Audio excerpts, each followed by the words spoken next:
Bueno, lo terceriza el edificio que íbamos a ver y justo aquí en la Plaza de la Madalena y este que podemos ver aquí, que es el antiguo edificio de la Universidad de Zaragoza.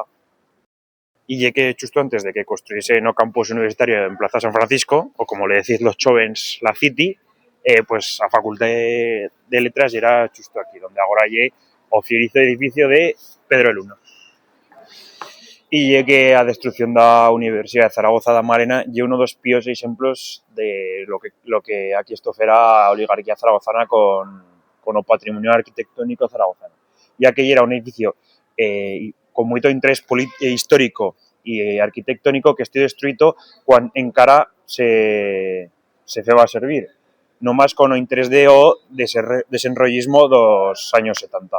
Se destruyó uno dos millóns de edificios da Universidad de Zaragoza, con unha das millóns bibliotecas de a propia universidade. O edificio da Universidade de Zaragoza sobrevivió a las guerras, sobre todo a la guerra de dos sitios, que era un refugio para la chen da ciudad y que tamén sirvió para luchar contra os franceses. Pero no podía sobrevivir contra la aristocracia zaragozana.